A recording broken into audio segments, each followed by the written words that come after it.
జయము అపజయంతో సంబంధం లేకుండా విభిన్నమైన కథలతో మన ముందుకు వస్తున్నటువంటి సత్యదేవ్ ఈసారి కృష్ణమ్మతో వచ్చాడు. దీనికి దర్శకుడు కొరటాల శివ సమర్పకుడిగా వ్యవహరించాడు. అసలు ఎలా ఉందో ఇప్పుడు రివ్యూలో తెలుసుకుందాం. అనాథైన భద్ర, శివ, కోటి అంటే సత్యదేవ్, కృష్ణ బూరుగుల, లక్ష్మణ్ విశాల చిన్నప్పటి నుంచి ప్రాణ స్నేహితులు. చిన్నతనంలోనే జైలు జీవితం గడిపిన శివ బయటకు వచ్చాక ప్రింటింగ్ ప్రెస్ పెట్టుకొని జీవనం సాగిస్తున్నాడు. భద్ర, కోటి మాత్రం గంజాయి స్మగ్లింగ్ చేసి పొట్ట నింపుకుంటున్నారు. వీళ్ళంతా తమకంటూ ఓ కుటుంబం ఉండాలని ఆశపడతారు. ఈ క్రమంలోనే మీనాతో శివ ప్రేమలో పడతాడు. ఆమె భద్రకు రాఖీ కట్టడంతో తను ఆమెను సొంత చెల్లిగా చూడడం మొదలు పెడతాడు. ఆ తర్వాత స్మగ్లింగ్ వంటి తప్పుడు పనులు మానేసి ఆటో నడుపుతూ సొంత కాళ్ళపై నిలబడే ప్రయత్నం చేస్తాడు. అయితే ఓసారి మీనా తల్లి ఆపరేషన్ కోసం 2 లక్షలు అవసరమవుతాయి. ఆ డబ్బు సంపాదించడం కోసం భద్ర, శివ, కోటి తప్పనిసరి పరిస్థితిలో గంజాయి స్మగ్లింగ్ చేయడానికి సిద్ధపడతాడు.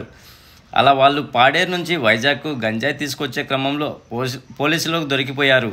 సరిగ్గా అప్పుడే వాళ్ళు అనుకోకుండా ఓ యువతి అత్యాచారం కేసులో ఇరుక్కుంటారు. మరి ఆ తర్వాత ఏమైంది, ఆ అత్యాచారానికి గురైన అమ్మాయి ఎవరు, ఈ కేసు ఏమిటనేది తెలియకుండానే దాన్ని భద్ర, కోటి, శివ తమపై వేసుకోవడానికి కారణం ఏమిటి, కేసు గురించి తెలిసాక ఈ ముగ్గురు ఏం చేశారు, శివాని పెళ్లి చేసుకోవాలని ఎదురు చూస్తున్న మీనా ఏమైంది అన్నది సినిమా ఎలా ఉందంటే స్నేహంతో ముడిపడి ఉన్న ప్రతీకార కథ. ఇది బలమైన భావోద్వేగంతో రాసుకున్న రస్టిక్ కోణంలో సాగుతుంది. అయితే ఈ అసలు కథలోకి ప్రేక్షకులను తీసుకువెళ్ళడానికి దర్శకుడికి చాలా టైం పట్టింది. ఓ రకంగా ఫస్ట్ హాఫ్ సాగతీతగా అనిపించేది. అడవిలో జరిగే ఓ హత్యతో సత్యదేవ్ పాత్రను పరిచయం చేస్తూ కథను ఆరంభించిన తీరు ఆసక్తి పెంచింది. ఆ తర్వాత భద్ర, శివ, కోటిల గతాన్ని చూపిస్తూ నెమ్మదిగా సినిమాని ముందుకు నడిపించాడు డైరెక్టర్. వీళ్ళ ముగ్గురి స్నేహం, మీనాతో శివ ప్రేమ పడటం, మొదట్లో వీళ్ళ మధ్య జరిగే చిన్న చిన్న గొడవలు, ఆఖరికి వాళ్ళంతా ఓ కుటుంబంలో కలిసిపోవడం అంతా రొటీన్గా సాగింది.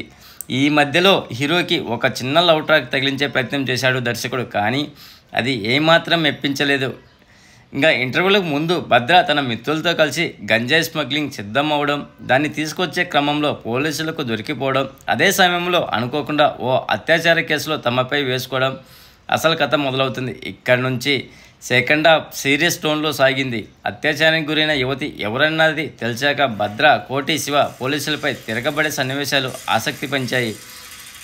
పోలీసులు వాళ్ళని చిత్రహింసలకు గురి చేసి బలవంతంగా ఆ కేసును ఒప్పించే సీక్వెన్స్ జై భీమ్ విచారణ చిత్రాలను గుర్తు చేసింది. భద్ర, కోటి జైలు నుంచి బయటకు వచ్చాక చేసే వరుస హత్యలు థ్రిల్లింగ్గా అనిపించాయి. ఇంకా క్లైమాక్స్ ఊహకు తగ్గట్లే ఉన్న సన్నివేశాలు భావోద్వేగంతో అనిపించాయి. పర్ఫార్మెన్స్ ఎలా ఉందంటే భద్ర పాత్రలలో సత్యదేవ్ చక్కగా ఒదిగిపోయారు. ఆయన ఈ సినిమాలో తనలోని ఇంటెన్షన్ నటనను ప్రేక్షకులకు మరోసారి చూపించారు. ఇంకా సెకండ్ హాఫ్లో తన మిత్రుడు చనిపోయినప్పుడు సత్యదేవ్ కళ్ళతో పలికించే భావోద్వేగాలు కట్టిపడేశాయి. అలాగే ఇంకా ఎండింగ్లో అయితే ఉద్వేగభరితమైన నటనతో అందరినీ మనసులో అత్తుకున్నాడు. ఆయన మిత్రులుగా నటించినటువంటి కోటి, శివ పాత్రల్లో లక్ష్మణ్, కృష్ణ సహజమైన నటనతో ఆకట్టుకున్నారు. మీనా పాత్రలో అతీర అందంగా అనిపించింది. ఆమె పాత్రతో నటనకు ఆస్కారం లేకున్నా కథలో తన పాత్రకు ప్రాధాన్యత ఉండింది. ఈ సినిమాలోని మిగతా పాత్రలన్నీ పర్వాలేదే అనిపించాయి. సినిమాలోని పాజిటివ్ ఏంటంటే సత్యదేవ్ నటన, సెకండ్ హాఫ్లోని ట్విస్టులు, ఇంకా క్లైమాక్స్. బలహీనతలు ఏంటంటే కథ నేపథ్యం, సాగతీత సన్నివేశాలు. ఒక మాటలో చెప్పాలంటే కృష్ణమ్మ ఈ ప్రవాహంలో సుడులు ఎక్కువ. సినిమాకు రేటింగ్ ఇవ్వాల్సి వస్తే అవుట్ ఆఫ్ 5 గాను 2 ఇవ్వచ్చు ఫ్రెండ్స్. ప్లీజ్ ఫ్రెండ్స్ లైక్ చేయకపోతే లైక్ చేయండి, కొత్తగా వచ్చిన సబ్స్క్రైబ్ చేయండి. Thank you.